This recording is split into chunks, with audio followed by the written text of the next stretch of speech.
Guys, ini khusus podcast banteng. Jadi kalau yang beruang, minggir dulu. Beruang ke samping dulu. Beruang udah lagi teler. Ya ini banteng lagi seger. Di podcast kali ini khusus buat banteng-banteng. Kalau kamu banteng yang lagi seger, jangan lupa tekan tombol subscribe-nya tuh. Pencet tombol like-nya, share. Karena sesama banteng jadi ngumpul semua. Tapi kalau kamu Iya. beruang yang lemes juga, ya nggak apa-apa juga. Tekan subscribe-nya juga nggak apa-apa. Guys, kali ini minggu ini kita mau bahas sebenarnya ini bantengnya senyumnya bisa lama nggak? Gitu. Atau jangan-jangan bentar lagi cemberut lagi nih bantengnya. Lemes lagi dia. Oke. Rangkap banteng doang ya. Dan juga kita mau update trade war. Nah, untuk pertama mungkin aku mau nanya sama Kevin sama Jono. Ya. Pertama buat Kevin yang jago gambar, bisa tolong dikasih kita update gambar-gambar sekarang nih gimana sih? Apakah beneran kalau dari segi TA bantengnya bakal awet gitu kan? Ya, ya. Abis itu kalau posisi kamu gimana gitu? Apakah udah naik di atas punggungnya banteng, lagi senyum, atau lagi mau coba naik bantengnya belum dapat nih momen naiknya? Oke, mari kita mulai ya. Jadi teman-teman sebenarnya I think last week ya, saya ada sempat share chart juga. Kita ngomongin soal divergence yang terbentuk ya pada perspektif time frame daily. Harusnya iya ya. Mungkin boleh dikonfirmasi ya dengan Ko Jono sama Ko Sylvester. Benar gak tuh? Atau lupa? Apa tuh? Yang mana? Divergence time Divergence frame yang terbentuk daily? dari sini, betul. Sama yang kita ada sempat bahas soal volatility index. Kalau dia udah mencapai indeks 40, biasanya sekaligus nandain bottom daripada S&P 500. Itu 2 minggu yang lalu kalau nggak salah deh. Nah, itu 2 Kalau minggu nggak salah lalu. ya. Kalau yang Bitcoin berarti harusnya sih last week ya. Karena kalau last week itu berarti posisi kita lagi di sini, di perbatasan. Well, soal Bitcoin, sebenarnya kalau kita lihat dari sisi chart, ini kan udah memberikan semacam validasi ya. Kalau harga itu, pertama, dia telah sukses breakout dari trendline ini nih. Ya, yang saya tandain di sini. Itu pertama. Yang kedua, kalau kita lihat dari sisi indikator, memang sebelumnya kita sudah memperhatikan juga bahwa si bullish divergence ini tuh terbentuk pada indikator momentumnya. Nah, ini biasanya sekaligus menandai potensi daripada reversal suatu harga aset. Mau itu S&P 500, Bitcoin, atau berbagai altcoins. Ketika kita ngelihat kondisi tersebut tuh bisa jadi merupakan indikasi kuat kalau market itu sudah akan mengalami reversal ya, atau akan segera mengalami reversal. Nah, cuma kalau kita lihat saat ini, biasanya kalau kita lihat reversal sekalipun, saya pakai satu prinsip namanya Elliott Wave Theory. Jadi the moment kita ngelihat price action ini sudah mengalami sebuah kondisi reversal, maka yang perlu kita lihat pertama kali itu adalah higher high yang terbentuk. Jadi kalau saya ubah nih dot-dot ini nih, misalkan jadi warna biru gitu ya. Ini kalau sebelumnya harusnya merah gitu, merah. Akhirnya for the first time kita ngelihat ada yang namanya higher high. Maka secara struktur cukup mendukung untuk kita katakan bahwa Bitcoin itu sedang berupaya untuk mengalami reversal. Nah, biasanya kalau dalam Elliott Wave Theory itu ada yang namanya Wave 1. Wave 1 itu adalah sebuah kondisi di mana dia baru banget mengalami reversal. Nah, biasanya fase berikutnya adalah Wave 2. Koreksi ya, kita bilang ini fase koreksinya. Jadi kalau misalkan teman-teman search Elliott Wave Theory aja ya, by Google sendiri itu sebenarnya banyak kok bisa kasih kalian example dan kalian bisa pelajarin gitu. Nah, maka pada dasarnya kalau Elliott Wave Theory sendiri, basicnya banget adalah ada first wave-nya sebagai titik reversalnya. Jadi kalau mungkin saya coba untuk buka seperti ini kali ya. Nah, ini adalah wave satunya. Wave 1 itu harus ditandai dengan adanya higher high for the first time. Jadi kalau sebelumnya dia lower low, lower high, lower low, nah tiba-tiba ada higher high. Maka kita saat ini ada kemungkinan berada di tahap ini gitu. Nah, worst case scenario, ya tapi itu nanti ya. Setelah ini saya akan jelaskan teman-teman sekalian. Kita ada di tahap ini, maka yang berikutnya kita bisa harapkan adalah ada fase koreksinya. Gitu. Nah, fase koreksinya biasanya wave 2. Biasanya sih pada saat itu terjadi, orang-orang masih berpikir bahwa ini adalah bull trap, ini merupakan sebuah kondisi di mana ini sebenarnya nggak lengket gitu, atau sebenarnya tren kita masih bearish gitu. Ini cuman hiburan doang lah, ibaratnya orang beranggapan seperti itu. Tapi pada dasarnya memang wave 2 itu selalu memiliki sentimen yang relatif masih negatif. Jadi pada saat sentimen di sini terbentuk, ketika wave 2 itu masih berada dengan sentimen negatif. Jadi kita bisa ngomongin soal resesi, kita bisa ngomongin soal potensi apa namanya ya tarik berkelanjutan, bla bla bla. Nah itu bisa jadi satu acuan. Jadi itu adalah base case skenario. Kalau kita pengen lihat Bitcoin ini masih bisa rally. Jadi asumsinya adalah secara keseluruhan kalau Elliott Wave lagi ya yang saya jadikan sebagai acuannya, maka seperti ini. Ini adalah first wave-nya kita, first time reversal di sini, kemudian koreksi wave-nya, lalu di sini finishing-nya untuk wave 3, ini adalah part daripada koreksinya, baru finalnya kita menuju wave 5. Nah ini puncaknya nih, puncak dari bull cycle. Jadi bisa dibilang kalau berdasarkan data yang lampau dari 2023, saat ini tuh kita berada di area-area ini nih, lebih kurangnya nih. Nah, lebih kurangnya di sini. So, apa yang terjadi nih dalam beberapa bulan terakhir, tepatnya dari sejak bulan Januari sampai ke bagian bottomnya itu di kisaran akhir Maret gitu ya, itu adalah bagian dari proses ini, lebih kurangnya. Kita ada di tahap ini nih, mencari titik wave 4-nya untuk potensial dia naik. Maka, kita saat ini lebih kurangnya ekspektasi saya ada di sini. Ya, jadi kalau misalnya kita ngeliat memang ada correction, ya probably itu adalah correction untuk kita nyari potential wave 2-nya. Kira-kira begitu. Kev, Itu mau nanya dong Kev. ya kok. Kalau untuk yang sekarang ya, yang dari tembus trendline ke sekarang, seberapa kemungkinan sebenarnya wave dia naik tuh lebih tinggi lagi? Maksudnya sebelum dia koreksi yang ke bawah itu ya? Atau memang ini tingginya udah as Mentok expected gitu. atau iya. Oh, oke. Like it or not, sebenarnya kan proses itu pasti akan ada koreksi tuh. Bener kayak kata Ko Sylvester ya. Nah, sebenarnya kita bisa identifikasi lewat time frame yang lebih kecil. Jadi kita bisa ngecek kayak time frame hourly, misalkan time frame 4 jam gitu. Apa sih yang perlu diperhatikan gitu kan? Sama sebenarnya pada prinsipnya seperti Elliott Wave tadi juga. Biasanya diawali dari potensi reversal for the first time. Nah, asumsinya itu kalau kita lihat ada kemungkinan ini adalah bottomnya. Jadi kita lihat ini adalah first wave-nya dia, ini adalah second wave-nya, artinya koreksi gitu ya. Lalu dia rally kan sampai ke wave 3. Nah, wave 4 itu biasanya lack of progression. Jadi dia lambat, kemudian kesannya kayak ngebentuk sebuah pola triangle apa segala macam gitu. Kadang-kadang dia juga bisa hanya konsolidasi. Itu adalah indikasi daripada bahwa kita berada di fase wave 4-nya. Jadi ini 1 2, probably ini adalah 3-nya. Fourth wave adalah bagian dari koreksi internalnya, baru kemudian puncaknya 5. Nah, supaya nggak bingung, maka kita bisa extend sedikit ekspektasi ya. Karena kita nggak tahu juga nih apakah dia akan rally lebih kencang lagi sampai ke atas gitu. Jadi kalau kita lihat kan ini bisa jadi dalam tanda kutip ini SNR daily gitu kan. Setelah kita sebelumnya nih sempat berusaha tapi kemudian reject, ini kan berarti fake out. Resistance itu gagal, diklaim kembali oleh bull. Nah saat ini untuk 2 hari terakhir kita udah claim nih. Tinggal pertanyaannya adalah ini hari ketiga, keempat, dan kelima bisa nggak dia maintain di atas ini?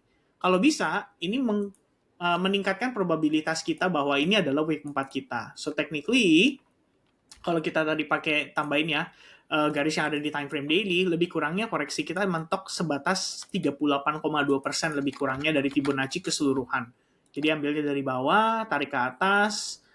Biasanya karakteristiknya wave 4 itu tidak boleh lebih dari 38,2%. Nah, mentok-mentok 88.000. Jadi kita bisa lihat di sini terdapat yang namanya imbalance, mungkin ngisi order dulu di situ.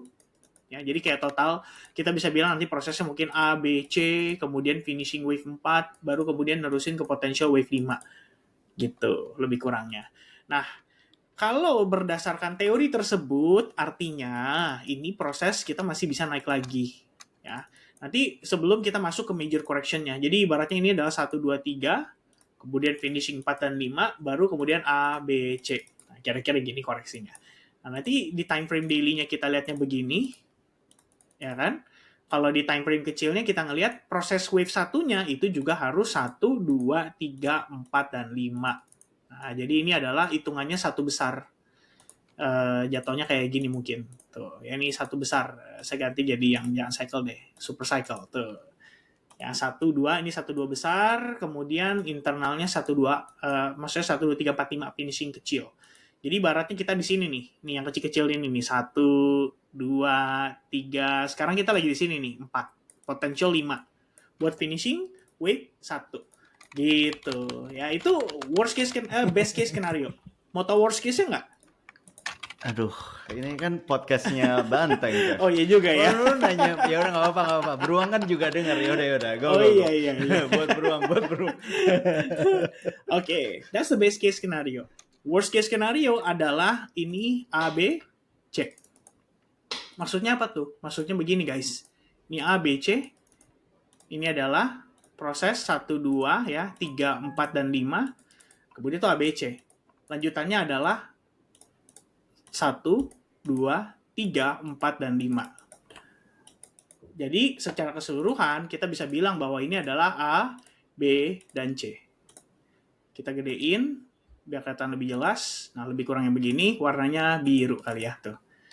Maksudnya gimana, Vin? Maksudnya adalah ternyata kita tidak berada di fase yang tadi saya jelaskan. Rupanya kita itu sedang berada di sini. Nah, Investor worst case-nya.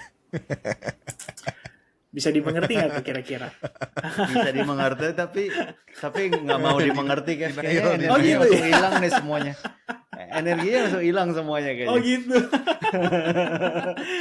Ya, cuma begini, aku kasih penjelasan sedikit ya ke teman-teman. Jadi biar kita bisa mengerti juga kalau kita ngelihat market itu kan sifatnya probabilitas gitu ya. Maka sebenarnya ini semua juga bergantung daripada sentimen fundamental, makro, dan lain-lain untuk kita memastikan di mana kita sebenarnya berada gitu. Kalau buat saya pribadi, probabilitas tertinggi masih ada di sini. Pertimbangannya apa aja? Ya tadi seperti saya bilang dari sisi daily-nya tuh terdapat divergence. Kemudian dari sisi makronya sendiri kita tahu nih nanti kan setelah ini kita ada pembahasan seputar tarif. Kalian bakal denger tuh kenapa itu bisa jadi salah satu faktor pendukung untuk market sebenarnya masih bisa ada potensial untuk dia rally gitu. Maka as a trader atau sebagai investor kita tetap harus lihat dari sisi resikonya gitu ya. I mean ya kita tahu semua butuh hopium tapi resiko juga harus jadi perhatian kita. Jangan nanti saya bilang ini 1 2, wah kata Kevin masih bisa memuncak saatnya all in. Nah, pusing saya ntar yang disalah-salahin. Kira-kira begitu. Oke. Itu soal update chartnya guys ya. Itu update chartnya. Kev, aku request Nasdaq chartnya Oh, QQQ. ini gue request, Lanjut gue lagi juga dong mau ya, request. Nasdaq berarti. Oke. Abis ini Jonathan, abis ini Off-season Jono. atau Jadi enggak? kerjaan lu masih banyak. Kev. Apa nih? Oke, jadi sebenarnya kalau kita lihat Nasdaq ya, Nasdaq ini kan relatively following S&P 500 ya. Nah, jadi aku ada belajar kok, ada satu teori yang sebenarnya cukup bagus. Jadi kita bisa mengatakan bear market itu tidak boleh diiringi dengan fase kapitulasi. Nah, maksudnya gimana? Jadi ada beberapa kondisi di mana bear market itu bisa terkonfirmasi bila mana dia berhasil, misalnya contoh, break terhadap level-level tertentu yang kita lihat misalkan pada perspektif time frame besarnya. Jadi yang kita bisa lihat di sini, misalkan contoh adalah exponential moving average gitu ya. Ini ada satu exponential moving average namanya EMA 100, 21, dan 34. Kumpulan lah dari 3 moving average yang ada. Nah, biasanya stock market, seandainya dia koreksi lebih dari 20%, itu biasanya juga sudah dikategorikan dalam bear market. Namun, berdasarkan teori yang saya pelajari, bisa terinvalidasi dalam tanda kutip, prosesnya harus seperti kapitulasi. Maksudnya bagaimana? Kalau bear market, kita ngelihat, itu fasenya seperti ini. Takes time. Panjang, sustain. Jadi dia nggak ada yang namanya flash dump, cepat gitu ya. Tapi kalau misalkan fase seperti ini, contoh pada saat COVID-19, ini namanya kapitulasi. It's not a bear market, ini hanya final hanya merupakan sebuah dump yang flashy, cepat gitu ya. Lalu kita anggap ini sebagai kapitulasi. Nah, bear market itu bisa dibilang bisa dibatalkan lah ya kalau misalkan kita ngelihat ada proses kapitulasi during the correction. Nah, yang kebetulan kita dapati adalah fase kapitulasi itu. Kita bisa lihat dari sini kondisinya. Oke, di mana sebetulnya kalau kita lihat secara keseluruhan, tampaknya kita seperti hanya men-sweep liquidity daripada low point ini. Kenapa saya bisa bilang begitu? Karena rebound-nya dalam satu hari, ini kalau kita lihat kan sempat sampai bawah ya guys, 16.600. Itu dalam satu hari, dia rebound 15,7%. Bahkan berdasarkan historinya, ternyata ini adalah rebound dalam satu hari terbesar nomor 2 atau nomor 3, saya lupa tuh, sejak Perang Dunia Kedua. Katanya seperti itu. Jadi, kalau kita lihat bisa rebound sekitar 15,74% ini, artinya ada proses pertukaran transaksi yang luar biasa besar pada kondisi tersebut.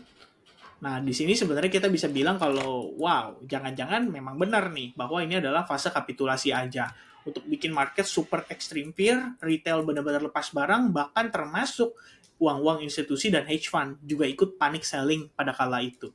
Tapi setelah kita bisa lihat sama-sama kalau di sini ada niatan bahwa pembelinya itu berani masuk dalam range yang cukup besar, di mana diiringi juga dengan berita yang sangat positif pada kala itu, yaitu tanggal 9 April ketika Donald Trump mengumumkan kalau dia menahan tarif selama 90 hari. Nah, maka sebenarnya di saat yang sama kita bisa katakan bahwa, well, ini ada possibility kita menemui titik bottomnya. Ini pada chartnya Nasdaq. Kira-kira seperti itu. Amin. Nice. Ya, mungkin ada yang mau ditanya nggak nih? Kalau dari Coach Lester atau Coach Jonathan, mungkin mewakili teman-teman viewers nih, kayak, yang bener lu gitu kan, apa kayak gitu ya.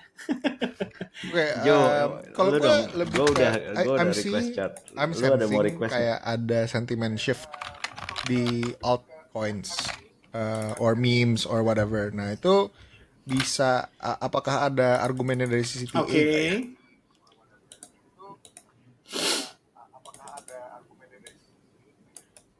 Oke, jadi sebenarnya kalau sentiment shift itu kita bisa lihatnya total 3. Dari sisi total 3 sendiri, ini total 3 adalah market cap ya untuk altcoins di luar Bitcoin dan Ethereum. Sebenarnya kalau kita lihat dari sini, bukan argumentasi ya, tapi memang kenyataannya adalah kita tuh belum sepenuhnya habis gitu loh. Gasnya tuh masih ada, cuman mungkin remnya kali ini agak panjang.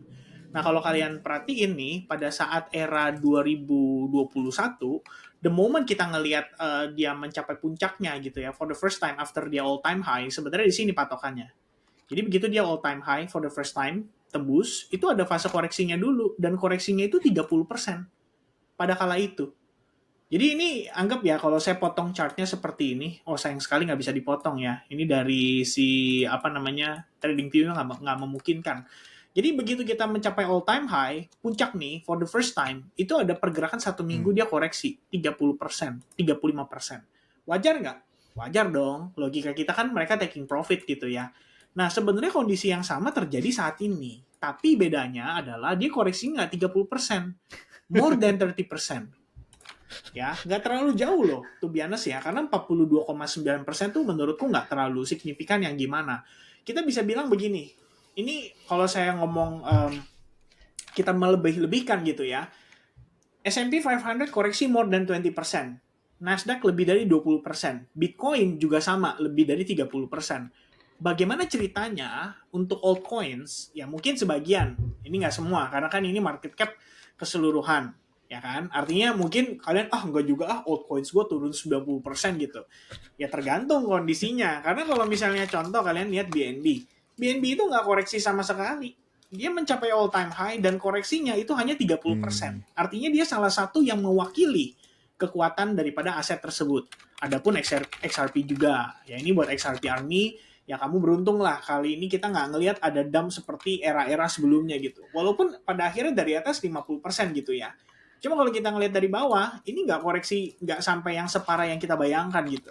Maka sebenarnya kalau kita kembali cek dari sisi total 3, ada beberapa kondisi yang lumayan mendukung. Salah satunya dari perspektif time frame daily, dia juga sudah mengakhiri trennya bergerak di dalam sebuah pola yang dikenal dengan istilah chart pattern, falling wedge pattern.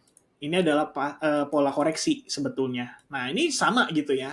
Cuman bedanya adalah kalau tadi Bitcoin kita sudah berhasil men-take out high point sebelumnya. Total 3 itu belum. Jadi kita belum bisa bilang sepenuhnya ini oke gitu ya. Asal dia bisa ngambil area $850 miliar, baru kita bisa dengan lebih confident mengatakan bahwa altcoins tetap bisa kebagian money flow nih for the rest of this cycle. Ibaratnya gitu. Namun, kalau secara keseluruhan kita kembali ke sini aja, pada dasarnya yang saya percaya, kita secara struktur masih bisa dikategorikan bullish gitu. Bahwa ini adalah potensi area higher low-nya untuk kita persiapan menuju testing ke level yang di atas kembali. Nah, tinggal pertanyaannya balik ke Bitcoin tadi. Kita masuknya yang mana? Yang ini kah? Atau yang tadi ya, 1, 2, 3, dan seterusnya gitu loh. Itu aja sebenarnya kondisinya. Nah, tapi ini kita nggak bisa prediksi teman-teman, karena harus bergantung juga dengan kondisi sentimen pasar. Yang mana kita tahu selama Trump ngejabat, seminggu aja berubah pikiran, apalagi sebulan 2 bulan ya. Kita nggak pernah tahu gitu. Pasti dia bakal melakukan manuver-manuver gila yang bisa bikin kita stres juga gitu. Ya itu kira-kira. Mungkin untuk penjelasan seputar chart ya, supaya teman-teman ada gambaran apa iya altcoins itu sebenarnya lagi dapat money flow atau rotasi yang lumayan gitu. Itu kira-kira sih. Guys, gue mau nambahin dikit deh ya, biar yang ada orang baru gitu, biar lebih ada perspektif ya. Ini yang kita lihat tadi chart semua altcoin digabungin. Semua altcoin tuh jumlahnya ada ratusan ribu koin. Oke, jadi kalau kita ngomong altcoin masih bisa naik itu di antara ratusan ribu itu ada yang turun juga loh ya, dan ada yang naik lah. Iya kan, jadi poinnya itu nggak bisa digeneralisasi begitu. Dari situ kita harus tetap persempit. Dan kalau kita lihat total 3 itu hampir seluruhnya atau hampir sebagian besar itu didominasi oleh apa, weight-nya itu, beratnya oleh koin-koin yang kalau di halaman CoinMarketCap tuh top 100 atau top 200 lah maksimal. Jadi kalau kamu pecinta meme coin, yang koinmu sendiri kalau kamu cari masih ada di nomor urut 200 sekian atau apa, itu nggak ada hubungan nih. Bisa dibilang hampir nggak berhubungan sama chart total 3 tadi.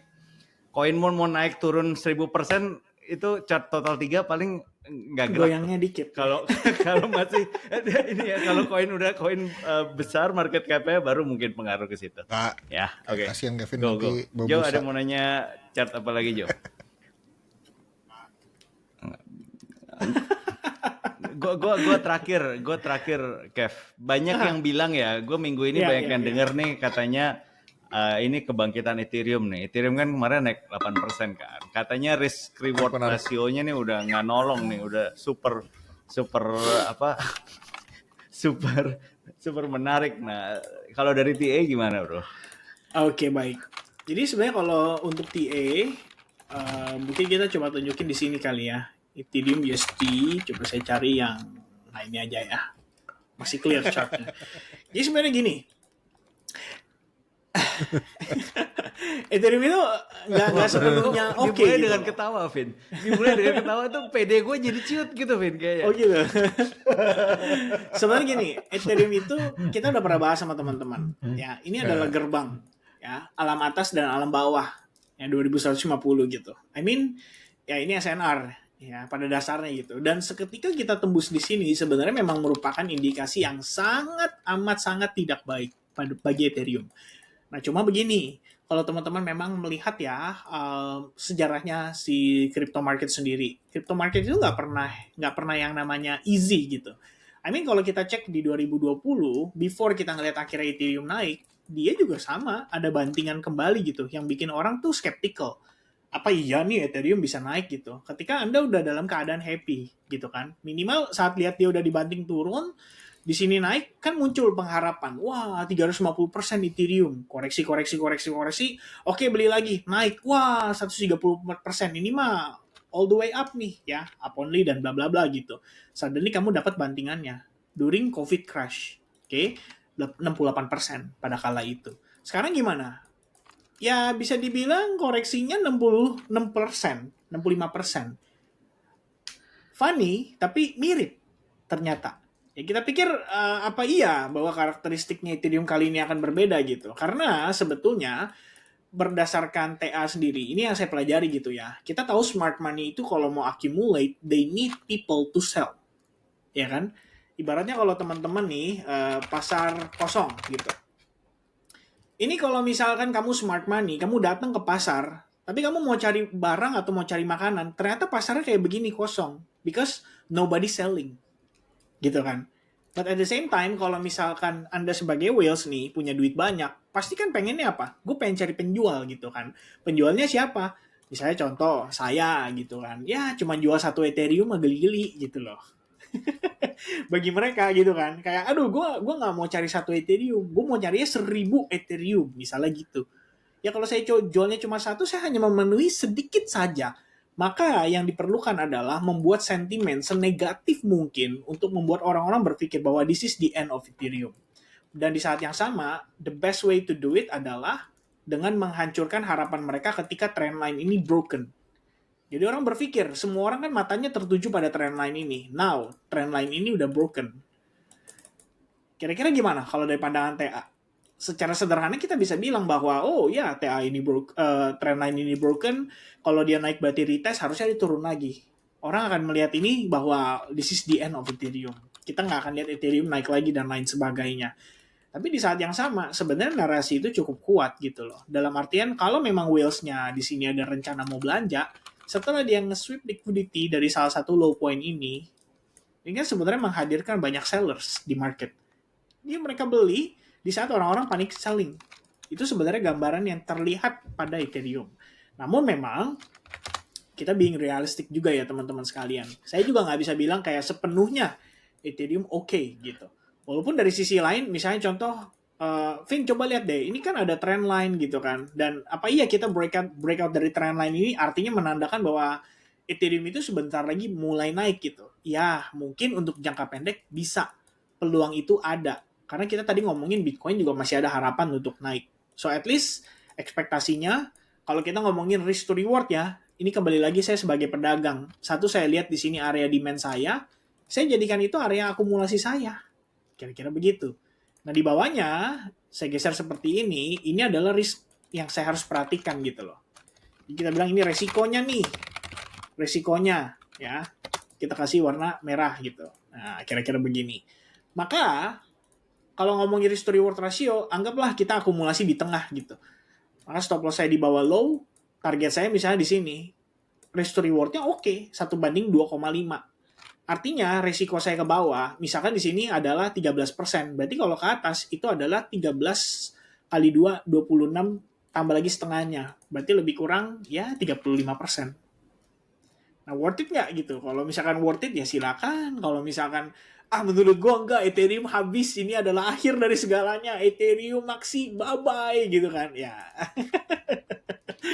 Bukan bermaksud ngejek ya Coach Sylvester ya. Oh. Ya maksudnya ini kita being realistic gitu loh gitu. Jadi memang ada pertimbangan bahwa si aset ini bisa rebound dengan kondisi ini. Sebenarnya dukungannya dari situ. Itu sih yang saya pribadi lihat untuk saat ini di Ethereum gitu ya. Jadi gimana caranya teman-teman utilize gitu kan? Kalau misalkan, aduh, gue nyangkut, Vin. Ini sebenarnya konspirasinya. Kan tahu ya, WLFi alias si anaknya Donald Trump itu juga ada banyak ngebeli Ethereum. Dari zaman harganya di mungkin 2000-3000-an. So mereka floating minus saat ini. Apa iya gitu kan? Mereka akan memutuskan untuk ciao. Apalagi ketika anaknya Trump bilang, I think this is a good time to buy Ethereum. It's like funny gitu kan. Ya itu sih sebagai pandanganku. Thank you, Vin.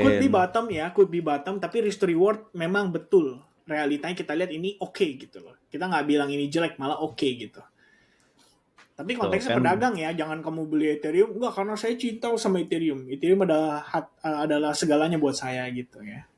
Kevin tuh bajunya kalau bagian bawah itu sablonnya Ethereum, nggak kelihatan aja nih sebenarnya dari sini. Enggak. Lucu lagi. Bukan. Thank you, Vin. Ya. Selokan ya. Jo, terus gimana Jo? Trenches gimana nih di selokan nih gimana nih? Ya. Parit-parit gimana? Ngeliatnya. Iya, I think makanya gue bilang ada sentiment shift. Kayaknya gue ngelihat kayak koin-koin yang sebelumnya bounce-nya nggak terlalu hard or kayak nggak bisa nge-break resistance tuh beberapa yang udah nge-break lah gitu, dan ada momentum, ada volume gitu di mana-mana across the board gitu kan. Makanya kayak kok ini it feels like waktu dulu tuh kayak gue inget waktu meme season yang lalu tuh waktu di Tranches ada satu momen memang lagi mati terus drawdown yang lumayan gede-gede banget kan waktu itu tier 2-nya lah. Waktu itu kayak apa ya tier 2 waktu itu kayak Michi gitu-gitulah yang top main share dulu itu drop down wah gila sampai 90%-an gitu kan. Nah, habis itu ada tuh kebangkitan sekali gitu kayak kebangkitan naik. Waktu kebangkitan itu kayak ada meme season rally kedua gitu kan. Nah, itu rada-rada kayak gitu rasanya kemarin ini. Makanya gue ngerasa ada sentiment shift gitu kan dari sisi alts dan memes gitu. Dan I think proven ya kayak kalau kita ngelihat kayak Fartcoin kan dari bottom udah 5x lebih. Terus I think Fartcoin kalau memes di Solana paling kuat yang itu ya, yang gue liatin. Terus ya AI Agent Coin yang tadinya bounce kayak gitu-gitu aja ya sekarang udah lumayan gitu kan. As a kategori udah naik ya salah satu top gainernya lah dari sisi kategori di CoinGecko gitu. Wait. Itu nggak tahu tuh yang itu. Zero bro, Zero bangkit. bro.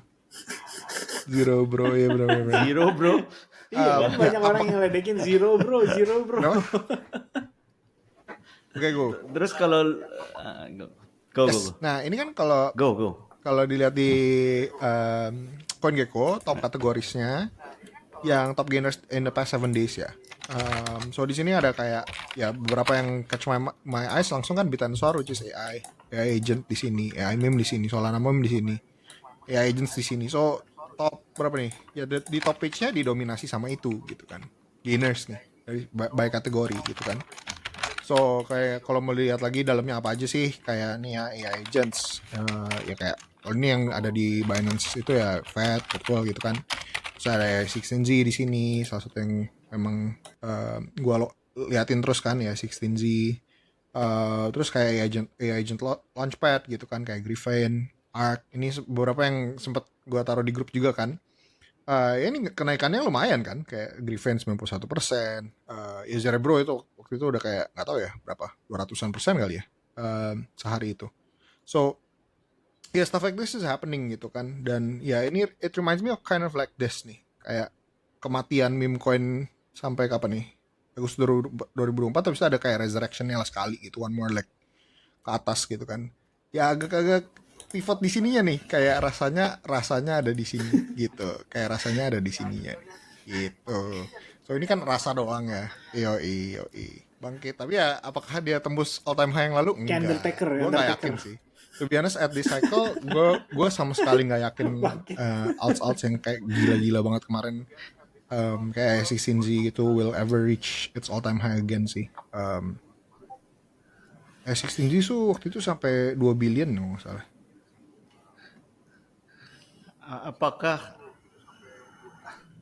Apakah Jono nggak yakin ini tanda bottom ya? Jono itu believer AI luar biasa sampai nggak yakin apakah ini mungkin tanda bottom? Kemungkinan bisa tembus ke bulan gitu kan? Jo, jadi anggapan lo bener ya feeling lo kalau ini sebenarnya bisa naik lagi kan, masih ada naik lagi. Nah.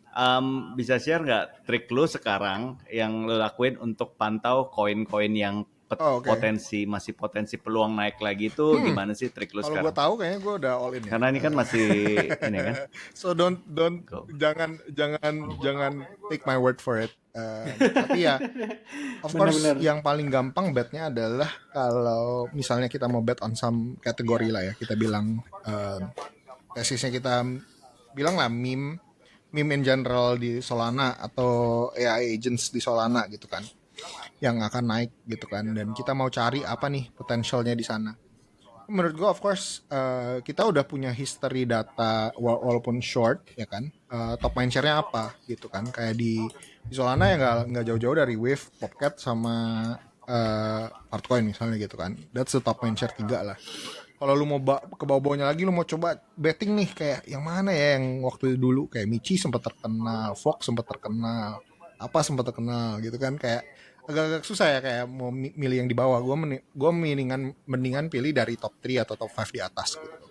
Sama juga dengan AI agent, kayak kita tahu kalau yang main pasti tahu lah gitu kan, AI 16Z, Griffin itu Ya, XBT, virtuals, stuff like that itu top Ya, mindshare mau XBT. nggak mau kalau orang mau invest ke sana dan mau yang lebih kayak apa ya trusted brands gitu lah ya, top of mind itu pasti masukinnya ke sana-sana. Nah, I think that's kind of the safer bet gitu at this point. Dan accessible juga ya, kayaknya di futuresnya Binance gitu-gitu udah mulai ada lah nama-nama itu. Jadi accessible juga. Bucap sih ya. Blue Jadi buat chipnya lah ya buat ibaratnya gitu ya. buat ngerangkum lu nggak cari yang 100x atau 20x 30x di kali ini, tapi lu cari yang udah pernah naik, yang udah terkenal, lu masukin watchlist semua, dan kalau pas lagi kira-kira Bitcoin tanda-tanda mau lompat, lu buy on those ya. Lu beli yang itu-ituan gitu. Gini loh kayak perspektif Tanpa gue ngelihat pergerakan mereka sebelumnya atau gimana? Atau lu the lihat 4 dulu year mereka cycle lompat? thing masih stay kan. Ya kan masih ada lah teori itu gitu dan belum di break terlalu gimana banget kan. Belum proven lah to be broken. Jadi kita ini kan udah di tail end. Kita udah akhir the last leg of the cycle. Last leg of cycle itu bukan waktunya untuk kayak orang gila take risks, right? Justru itu momen-momen justru lu lagi mau cari exitnya. Ini justru leg exit kan sebenarnya. Kalau lu mau smart, lu mau outsmart the market dan capitalize sama cycle-nya, ya lu sekarang ini waktunya lu cari TP gitu. Ini udah terakhir nih. So why would you take so much risk gitu? Karena yang bakal kalah paling besar adalah orang yang beli di pucuk nanti gitu kan. Kayak ini teori kita kan. Kita ini satu kali lagi nih plannya. Yang dibeli di pucuk nanti itu yang akan kalah. Kita nggak boleh sampai beli di pucuk gitu. So at this point ya janganlah gitu. Jangan, it's not a risk. Kayak dari scale of kayak for your cycle harusnya kapan lu ambil risiko ya, of course harusnya waktu lagi bear market ya lu risk on, ini risk on, ini risk on, ya ini risk off lah gitu. Kita kan udah di tahun keempat gitu. So itu approach-nya gue gitu. Makanya waktu tahun lalu gue lebih gila gitu kan, lebih kayak trenches banget. Ya karena gue tahu masih I have room to play dan memang ini cycle-nya masih developing gitu. Gue masih agresif lah cari narasi, cari rotasi gitu kan. Nah kalau sekarang udah kayak jangan sampai kena di atas itu gitu. Jadi ya makanya lebih mainnya lebih aman, watch bisa diturunin, lebih belinya yang di atas gitu lah. So sama lah. Kalau mau trenching juga at this point cuman nyentuhnya yang atas aja. Gue kayaknya nggak mungkin kayak cari pump fund yang kayak, kecuali lagi seru-seruan aja kayak yang cari 10.000 market cap or whatever. Ya of course lah masih have fun aja lah kalau kayak gitu. Tapi nothing serious. Iya. Jo. Oh Banteng ya. Ini inget Jo, ini podcast ini episode Banteng Jo. Kok energinya temen-temen langsung turun lagi ke arah beruang sih gue Jo? nggak mau teman-teman sampai di atas. Podcast Banteng Jo. Tapi masih bisa Overconfident. all in guys. Iya. Ini ada Banteng menyelinap di antara Waktunya kita all nih, in guys. Tapi in a serious note gue super bullish. Gue ada beruang menyelinap nih. at this point of time gue super bullish kayak dari minggu lalu. Actually gue nggak expect ini bakal turn around so quickly ya. Kayak ada sentiment change dari Trump, nanti pasti kita bahas kan. Tapi gue nggak, waktu minggu lalu gue bingung kan. Gue kayak ya ini the past udah behind us. Menurut gue ini bottom is in, bla bla bla. Gue lagi di CA gitu kan. Gue bilang kan. Tapi gue gak expect secepat ini sih kayak sentiment change. Tapi beneran kayak gue there's a sentiment change yang gue rasain. Dan I really think the bottom was in gitu. Dan sekarang ya waktunya aggressively buying the dips lah. Menurut gue it is a good time to be risk on relatif. Maksudnya di ujung marketnya ini ya, risk onnya pokoknya konservatif lah masing-masing, do your own research pokoknya dengan risk management masing-masing. Tapi relatively this is a risk on environment for me gitu. I think risk rewardnya bagus.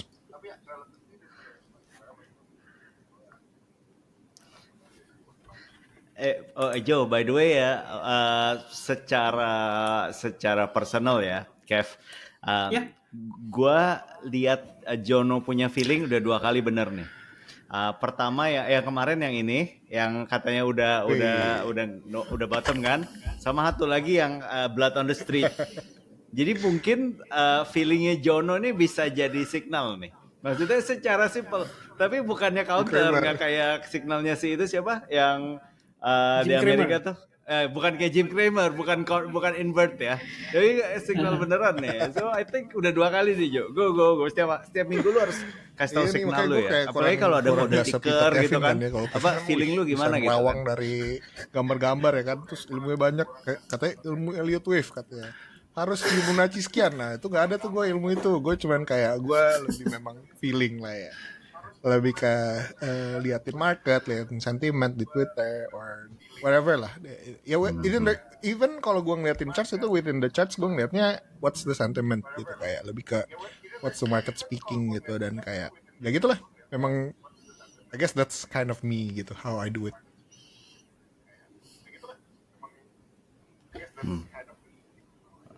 Nice, oke. So kalau dari sisi udah naik banteng atau belum, seinget gue, Jono udah sempat bilang kalau lu udah mulai DCA dari minggu lalu kan ya. Tapi kalau dilihat dari penjelasan lu, berarti lu DCA dengan caution tipis karena menurut lu ini udah ujung market, lu nggak mau kena masuk kepentok Oh, dibeli oke. di pucuk. Masih Ya masih nggak ada sih? Atau peluru. lu udah full power Masih nih ada sekarang? peluru. Atau gimana? Masih DCAing, so I'm kayak gue ya kayak sama kayak Kevin, gue tau lah pasti ada koreksi lagi. Kayak nggak mau buying the pump juga kan. Kemarin gue sempet curhat di grup gue, kayak gue paling bingung nih kalau hari-hari yang kayak naik 20% semuanya gini, gue malah nggak tahu harus mau ngapain. Kadang-kadang kayak I feel like ini masih awal, ngapain gue TP gitu kan. Gue juga bukan strateginya kayak tipe yang gue lebih kayak swing trade gitu kan, nggak terlalu yang kayak risk ratio 1:3 atau 1:2 langsung TP gitu. So nothing like that. Biasanya gue lebih invest long term, dan makanya pilih-pilihnya yang kalau mau long term kan ya harus kayak in Bitcoin yang safer lah, on the safer sides. So I'm accumulating stuff, and mau riding this next leg gitu lah basically. Jadi masih ada peluru, tapi ya itu I'm accumulating gitu sih.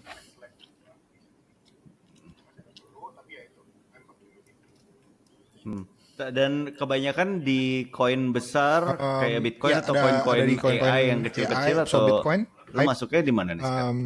ada dikit Ethereum, ya Solana juga, and then ya the rest lah di bawah yang whatnot lah, ya 16Z lah, Griffin lah, yang top of mind aja sih.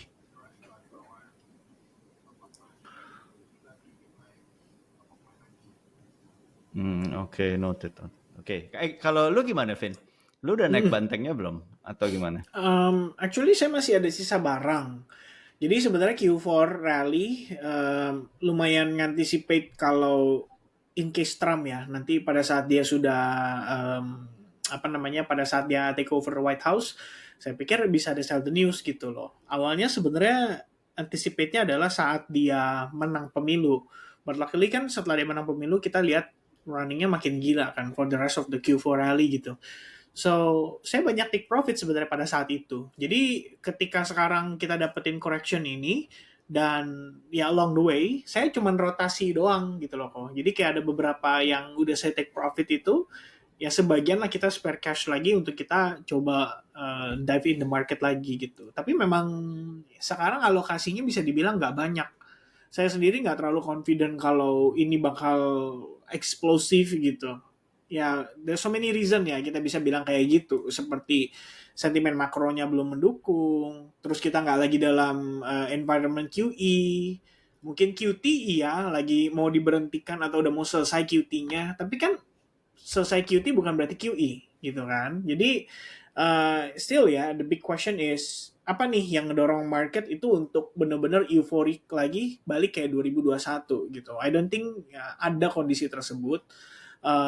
Hanya saja untuk kita manfaatkan at least for the last leg ini, saya agree dengan Kojono gitu. So kita harus proceed dengan lebih cautious, bukan yang lagi kayak it's time to all in gitu kan. Kira-kira begitu sih. Jadi lebih ke preparing for the exit plan-nya gitu. Lebih Oke, preparing noted. for the exit plan. Noted. Sekarang gue pengen agak kinda tune in sama anggapan ini udah last leg-nya kripto ya. Ya, Kripto dalam hal kita ngomong nyambung sama Bitcoin juga. Gue mau perjelas nih Jo, masuk ke market. Karena kalau kita jadi ada asumsi pertama itu sekarang Bitcoin itu korelasi sama Nasdaq sama S&P itu udah tinggi. Artinya kalau Nasdaq S&P naik, Bitcoin juga naik gitu ya.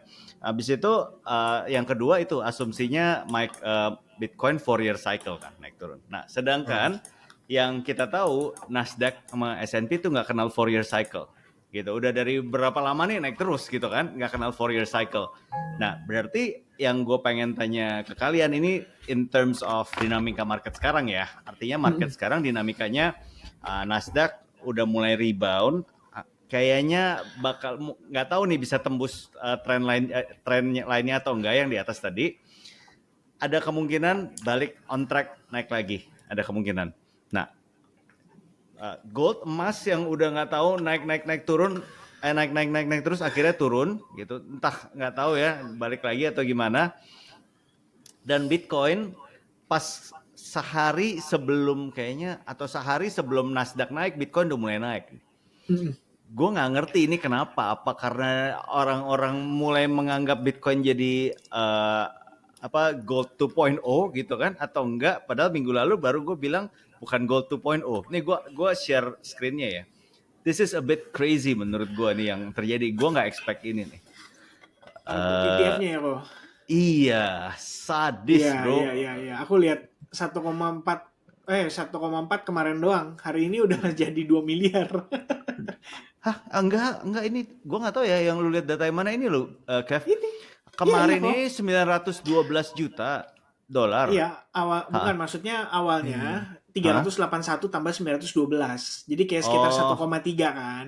Iya. More or less gitu. Ditambah kemarin 900 lagi langsung kayak 2 miliar cuma 3 hari. 2 hari itu 900 keluarnya mas 100, 200, 300 naiknya lebih banyak. Dan di hari yang pertama gue masih nggak yakin, pas yang masuk itu BlackRock masih dikit, yang masuk tuh banyakan ARK Invest, Iya, ARK Cathie Invest Wood. sama Cathie Wood itu Fidelity ya. Cathie Wood tuh terkenal suka beli buy the top sell the low gitu kan, nggak jago juga gitu. Iya kan? Berarti ini signal invert ya. Iya, gue nggak tahu, nggak pede. Tapi begitu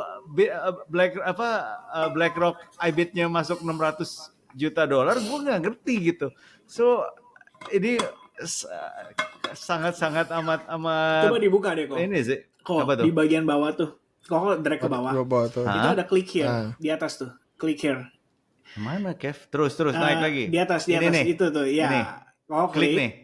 Ya. Nah. Jadi supaya kita tahu konteks keseluruhan kok. Nah, ini kan dari awal banget nih. Kita lihat nih Maret sama Aprilnya yang 2025 ya. Jangan 2024 kok, itu masih jauh. Oh iya, turun terus. Udah setahun nih. Nah, diturunin. Nah, ini kan April nih. Ini 3 digit 900 juta. Bisa dibilang udah berapa lama kita ngerasain itu? Coba ditarik ke atas kok, pelan-pelan aja lihat. Itu kan minus nih, minus awal April, Maret juga sama tuh. Gak pernah ada sampai 900. Iya, masuk tipis-tipis, keluar 400 gitu. And then suddenly 900. Coba kalau lihat, kita cari 2 hari berturut-turut lagi. Yang paling deket dengan angka itu. 1000 tuh ada 1000 tuh. Ini ada nih pas lagi masih lagi FOMO tuh loh yang 500-an. Mana 1000? Jangan mana? Januari 2025 kok. Januari 2025. Oke. Iya. Nah, tuh. Ini. Ada tuh. Ya. Sehari habis itu 2 harinya juga 800 loh. Ya kan? 17 ya ini. Udah lama ya. Iya. Mantap kan. Tapi kalau gitu gue mau tunjukin satu lagi nih. Ini mungkin tapi bukan good news, oke? Bukan good news buat Ethereum lovers. Ini mohon maaf dulu sebelumnya. Ethereum kan naik 8% kan? Iya. Tapi ETF flow-nya kurang mendukung, guys. Gue mohon maaf dulu nih buat Ethereum lovers ya. ETF flow-nya kurang mendukung. Kemarin masih malah minus gitu kan. Malah BlackRock jual ya. Iya, malah minus gitu. Jadi sebenarnya naiknya tuh lebih ke arah native crypto yang pede gitu. Gitu kan. Mungkin habis kemarin baru nge-post story gitu kan. Apa gue story? Mengkhawatirkan dong. Weekend wild prediction. Bottom is in 1. Apa tuh? 2, it will make a run. Apa tuh? 3, AI and AI agents will be hot to sector. 4, quantitative easing is sooner than later. Gue bilang gitu. Ya, gue tulis di Instastory. Itu post lo ya? Itu Enggak, post lo ya? itu kayaknya salah semua kayaknya. Mantap banget. Nah, Ya, gitu ya. kok gitu? Enggak lah, belum tentu lah. Mana tahu guys, feelingnya kuat ya. so gimana nih? Jadi menurut kalian nih sebenarnya kalau dari segi korelasi sama Nasdaq sama Wall Street, ini Nah, itu dia tuh. Bitcoin masih udah mau last leg atau lu lagi ngomongin kripto Jo? Sebenarnya that's a great Bitcoin lu nggak question. masukin That's actually, gitu? Atau gimana that's actually gitu? probably the Sama oh ya, tunggu lo satu lagi. Kalau ngomongin hubungan sama Kevin punya Elliott Wave, berarti kan Elliott Wave abis itu naik turun kan, Kev? Sedangkan kalau dilihat dari chartnya Nasdaq S&P itu nggak ada turunnya gitu. Lu perhatiin aja kalau Nasdaq udah naik tuh naik terus. Ini salah satu yang Go. memang Gimana? karena kalau kalian lihat, kalau OG pasti tahu stock to flow ya. Kalau liatin chartnya stock to flow tuh udah kayak wah hancur banget sih. Nggak correlate gitu, nggak replicated gitu strukturnya itu kayak udah hampir ke debunk gitu. Dan what does that mean gitu, kayak apakah 4-year cycle ini udah broken? I think gue mention tadi 4-year ya in general kali ya. To be honest, my conviction is getting lower and lower tentang 4-year cycle in terms of kayak the traditional sense, kayak kalau lu mau hitungin jarak waktunya dari top ke top, dari bottom ke bottom, atau dari halving ke top, whatever lah methodnya. I really think this cycle is not it sih. Kayaknya udah lari dari itu.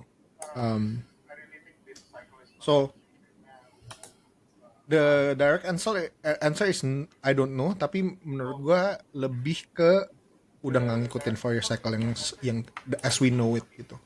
It's likely to run longer. It's likely lebih ngikutin makroekonomi dengan kayak pasarnya itu si main consumer dan main volume drivernya itu ETF, stuff like that. I think plays a huge role dari sisi kayak price actionnya Bitcoin gitu. Oh ini lebih sebenarnya gue juga masih bingung dan gue banyak lagi research juga actually tentang ini. Noted. Nah itu dia juga. Kan ini kayak runutannya ke bawah ya. Kalau alt gimana Jo? Harus dicerna kan. Ini lo gimana? Kayak orang pada bilang kayak this cycle proves that kayak alt season is no more, atau kayak alt itu udah ketahuan sebagai meme coin gitu, udah kayak ke debunk sebagai kayak it's not really utility-nya nggak bagus gitu. Makanya alt seasonnya juga nggak ada cycle ini, makanya di drive-nya cuma benar-benar ETF doang. Terus venture capital juga udah pada cabut, udah kerak semuanya, udah nggak mau invest lagi di dalam sini. So udah nggak ada yang menyokong lagi, market maker satu-satu pada cabut. So kayak itu yang harus dicerna sama market aja sih menurut gua. Kayak ya begitulah, makanya kayak di cycle kan the rise of Bitcoin dominance and also kayak the far side of it which is memes gitu, kayak jadi Bitcoin memes gitu dan di tengah-tengahnya ya cuman a few gitu kan, kayak yang bener-bener established jadinya kayak L1 yang lagi compete sama ETH doang gitu.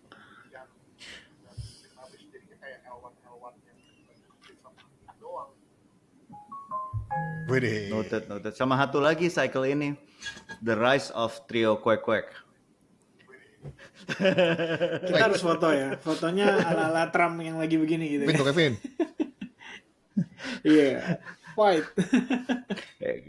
Kalau lu gimana, Vin? Korelasi positif dengan Nasdaq dan S&P 500. Sebenarnya S&P 500 sama Nasdaq actually ada kok koreksinya dan berlangsungnya bahkan di tahun-tahun yang sama. During So the Bitcoin chart bro. Boleh.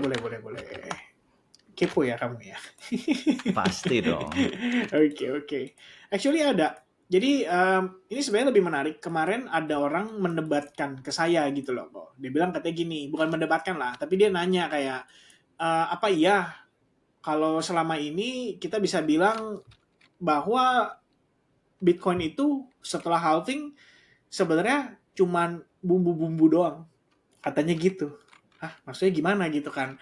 Bahwa sebenarnya Bitcoin itu naik karena M2 money supply. Loh, nah ini banyak salah paham nih, saya bilang gitu kan. Memang M2 money supply itu kan naik, yang mendorong smart money untuk membeli aset beresiko itu kan karena mereka tahu value aset mereka kalau dalam bentuk uang kertas bisa ditaruh di bank gitu kan, ya tuh kelamaan lama-lama ya tuh hilang value-nya gitu, sehingga orang tersebut menyampaikan kepada saya bahwa halving itu cuma bumbu doang lah untuk bikin market sebenarnya lebih melihat kalau Bitcoin bisa begini dan lain sebagainya. Nah intinya saya menjelaskan bukan begitu cara pikirnya, tapi kita harus berpikir bagaimana sebenarnya para para smart money ini itu tidak mau taruh uang mereka dalam bentuk uang kertas, ibaratnya gitu. Nah, ini menarik. Secara keseluruhan, ini kan sebenarnya korelasinya positif tuh. Jadi selama M2 money supply naik, artinya aset beresiko, Nasdaq, bahkan saya tambahin lagi ya, XAU. Ini kamu bisa lihat, XAU itu adalah emas, buat yang nggak tahu. Tuh. Nah, lihat lagi chartnya. Oke. Nah, saya tambahin lagi satu lagi yang ditanyakan sama teman-teman. Apakah kita memiliki korelasi positif? Iya, jawabannya betul. Ada. Dan bahkan sangat positif terhadap S&P 500 gitu. Tambahin satu lagi. Apa tuh kok? Tambahin Om. Hancur dong. Boleh. Kita tambahin ya, tambahin Om. Hancur dong. Nah, korelasinya tuh. Ini Om USDT nih, untuk harga masih di $6,2 ya. Sekarang berapa sih? Oh, 0,5. Ya ini yang lama. Karena ini chartnya memang cuma bisa time frame besar ya. Karena kita ngambil datanya dari M2 money supply-nya. Langsung berantakan guys. Ya jadi sebenarnya kalau kita lihat M2 money supply naik, orang pasti akan berpikir, aduh gue ngapain taruh duit ibaratnya di aset-aset yang sifatnya cenderung ya menurun gitu kan. Maka mereka beralih atau mencari alternatif. Alternatif tersebut adalah Bitcoin, kemudian S&P 500. Nah, fun fact-nya, di sini saya kasih pembatas ya. Kita bisa sama-sama lihat during the bear market pada saat era tahun 2011. Nah, S&P 500 juga sama-sama rontok pada saat itu. Nih, yang warna merah terontok gitu kan. Nah, pada saat Bitcoin 4-year cycle sudah mencapai topnya pada era tahun 2014, 2015 kan rontok, 2014 rontok nih. Actually, S&P 500 itu menyusul setelah beberapa waktu. Jadi dia masih naik nih, masih naik, kemudian dia turun. Sebenarnya kita nggak bilang dia korelasi positif, tapi lebih kepada karakteristik pengambilan keputusannya itu mirip. Bahwa ketika Bitcoin sudah mencapai top seperti ini, S&P 500 juga nggak lama mengalami koreksi. That's what actually happened gitu loh di market ya. Nah, sekarang kita bawa ke samping, kita tunjukin ke teman-teman sama nih di kondisi yang serupa. Saya geser lagi ke sini. Ini top 2021. Sama-sama turun. S&P 500 dan juga Bitcoin. Nah, sekarang pun begitu. Sebenarnya kalau kita bawa ke samping nih, chartnya susah juga nih ya. Nah, kita sandingkan sebelah-sebelahan tuh.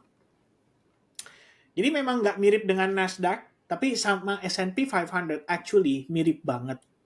Bukan mirip banget lagi, tapi memang ya ini jalannya pertandingan ya, bisa dibilang sangat sengit gitu. Nah, mungkin ini asumsiku pribadi nih kok. Kenapa seandainya sekarang orang lebih memilih malah S&P 500-nya. Lebih memilih kenapa Bitcoin-nya daripada S&P 500-nya. Kalau kita lihat S&P 500 punya chart, boleh ya, masih ada waktu? Pasti, khusus untuk Kevin selalu ada gitu. waktu ya. Mohon maaf ya saudara-saudara ya, saya kalau misalkan terlalu panjang. Tapi ini memang menarik untuk dibahas. Jadi, kalau kita lihat Oktober 2023, ini kan naik terus sampai April 2024. Total kenaikan adalah 28,50%. Ya. Nah, perhatiin ya, jangan ketiduran. Bentar, pelan-pelan. Pokoknya kalau yang berhubungan dengan banteng pasti gue semangat. Tapi kalau udah gitu mulai ya? ada bau-bau beruangnya tiba-tiba ketiduran gue, Kev. Oh gitu. Oke. Ini ada satu teori komentar final. Mungkin untuk menutup. Ini bagus buat teman-teman yang cinta beruang. Boleh dong. Ya boleh kasih. Nah, jadi tadi Oktober 2023 ya, itu kita lihat rally-nya berlangsung sekitar lebih kurang 154 hari. S&P 500 naik 28,5%. Kalau kita lihat di chartnya Bitcoin, Oktober 2023 itu naiknya sampai dengan April ya, itu berlangsung selama waktu yang sama 154 hari, naik 166,7%. Oke? Nah, dari sini kita bisa punya gambaran bahwa walaupun S&P 500 naik terus, let's say kayak gini ya, dari Oktober 2023 sampai puncaknya nih, kemarin, tepatnya Januari, itu 49%. Bitcoin, fun fact-nya, dari Oktober 2023 sampai puncaknya, di waktu yang sama, itu kenaikannya 296%. Nah, jadi kalau misalkan dengan kondisi ini, aku sebagai smart money, yang aku akan taruh uangnya lebih cepat duluan, harusnya adalah Bitcoin dulu. Kenapa? Karena seperti yang kita lihat, walaupun ya kadang-kadang Bitcoin lagging, butuh waktu. Tapi secara performance, dia tetap lebih baik, bahkan jauh lebih baik daripada S&P 500. Di waktu yang sama, S&P 500 naik 50%, Bitcoin naik 300%. That's way ya more yield daripada dihasilkan sama si S&P 500. Nah, itu teori konspirasiku, aku ngeliatnya kayak gitu. Apakah itu menjadi penyebab dari mereka memilih untuk oke, lebih baik aku manfaatin di Bitcoin dulu. Nah, ini satu teori menarik.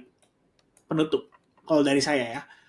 Bitcoin, sejak dia mencapai bottomnya, setidaknya dalam 2 cycle terakhir, itu membutuhkan waktu 1057 hari untuk mencapai titik puncaknya. Dan akhirnya berakhir. Jadi puncak dari cycle top. Jadi bottom of bear market acuannya. Oke. 1057 hari, tepatnya di 18 Desember 2017. Bottom of bear market di 2018, kita tambah 1057 hari. Ternyata puncaknya pas di 8 November 2021. Jadi dari bawah ke atas itu butuh waktu 1057 hari. Jadi asumsinya kalau bottom dari bear marketnya di 7 November 2022, kita tambah 1057 hari. Amin ya. Berarti masih ada kesempatan guys. Oktober 2025 untuk kosongin kapal ya.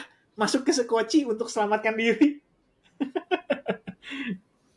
Ya itu cuman ini aja ya, kayak hopium yang kebetulan kok secara cycle sebelumnya dengan cycle kali ini mirip-mirip gitu. Apakah kali ini mungkin sama ya, nggak tahu juga sih. Kok ini Namanya barusan, konspirasi ya. banteng tapi ada aroma beruang. Gue jadi bingung mau semangat atau mau lemes gitu. Kan banteng tapi ada aroma beruangnya gitu. Gimana sih? Ya, kira-kira begitu lah, kira-kira begitu. Itu kan sama aja. Oke, jangan. Sama aja. Hostnya sama aja.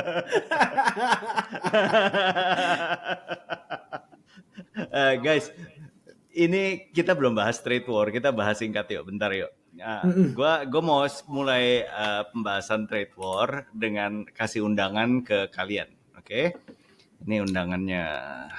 Siapa tahu ada yang bisa datang kan? Kalau bisa datang ya nggak apa-apa, datang aja. Ini jadi Donald Trump lagi adain dinner nih. Jadi boleh datang, bebas semuanya boleh datang kalau ada pegang hold koin Trump top 220. Oke? Oke. Ini yang bikin Trump terbang kemarin kan? Iya. Kalau nggak ada ini nggak tahu, mungkin nggak terbang juga meskipun yang lain terbang gitu kan? Ya nggak apa-apa, kata Donald Trump, gue kasih makan bareng gue gitu kan? Iya. Ya itu agak lucu-lucuan ya, tapi agak lucu sih gitu kan. Nah, gue mau nanya dong sekarang ke Kevin sama Jono, bisa kasih, pertama buat Kevin bisa kasih recap nggak trade war dari sejak kita bahas 2 minggu lalu sampai sekarang, poin-poinnya apa aja sih, bullet poinnya? Oke. Sebenarnya singkat aja, aku masih setuju dengan pandanganku beberapa waktu lalu bahwa Trump itu hanya menggunakan tarif sebagai alat negosiasi. Buktinya mana gitu kan? Buktinya ya itu 2 April Liberation Day, dia umumin tarif, 9 April dia berubah pikiran. Ya kan? Udah gue tahan deh 90 hari gitu. Apakah itu berubah pikiran? Sebenarnya enggak.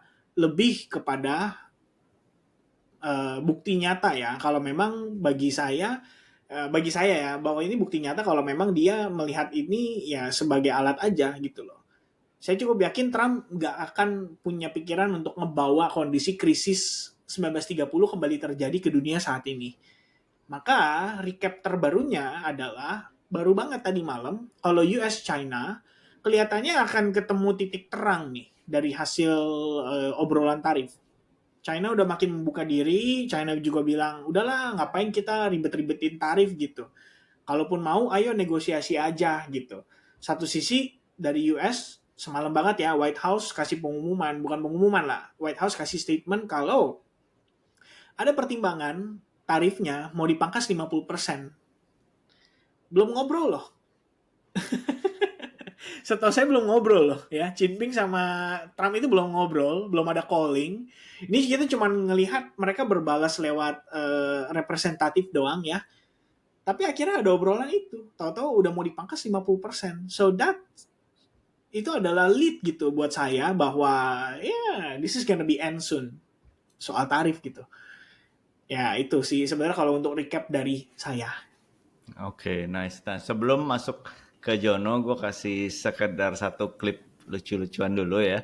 Gak lucu-lucuan sih, ini beberapa update terbaru, oke. Ini pertama gue kasih update yang ini nih. Jadi Trump sempat galau soal Jerome Powell gitu ya. Ini mau dipecat aja atau gimana kan? Ini, oke. Pertama ini pas itu lagi fun fact meeting. tuh kok. Yang bikin market rally gara-gara Trump akhirnya bilang enggak sih, gue nggak ada niatan pecat Powell kok, langsung naik harganya. Iya. Aduh, tapi ini nggak bisa nih. Gue gue kasih yang hatinya lagi. Setelah dia ngomong, awalnya itu mulai dari tweet atau di Truth Social dia kan, dia Truth bilang, Social, betul. Ya kan, kemungkinan dia bisa pecat Powell gitu. Habis itu ditanya di sini, dia jawab, iya bisa cepat bisa keluar kalau gue mau. Nah, tapi nggak lama galau juga kan. Oke, sekarang galaunya yang ini nih, dia bilang ini. Thing that hasn't come down, but it hasn't gone up much are interest rates, and we think the Fed should lower the rate. We think that it's a perfect time to lower the rate, and would like to see our chairman be early or on time, as opposed to late. Late's not good. Mr. President, you said. I don't want to talk about that because I have no intention of firing. Mr. President. Nah, jadi pasti tanya, jadi lu mau pecat nggak? Yang bener lu, jangan pelin-pelan.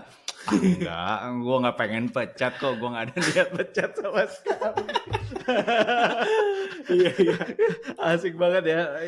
Dia ngomong tuh enteng banget. Pokoknya dia nggak peduli gitu. Gue presiden, lu hati-hati lo gitu kan. Kalau gue bisa ngomong apa, lu bisa ngeri sendiri. Gue nggak bisa pecat lu Jerome, tapi gue bisa kasih lu tidur 3 hari nggak nyenyak.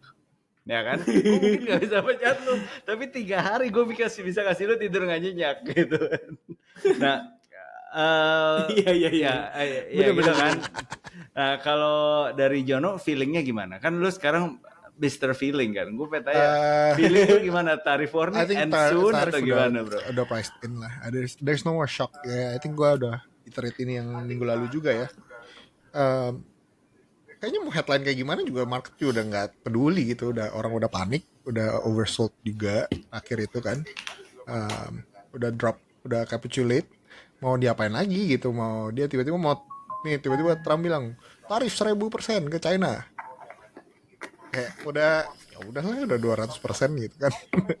Apa bedanya gitu kan? Orang udah bete kayaknya deh. So I think giginya si tarif ke market ini udah nggak terlalu banyak gitu. Makanya I'm pretty confident kalau ya udah the worst is behind us gitu sih.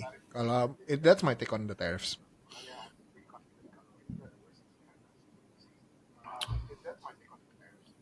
Oke, noted. Nah, ya kalau dari menurut gua, kita udah lewatin tahap 1 tarif. Tahap 1 itu tahap fear akan uncertainty. Jadi kita belum tahu hasilnya kayak gimana, tapi kita takut dulu kan.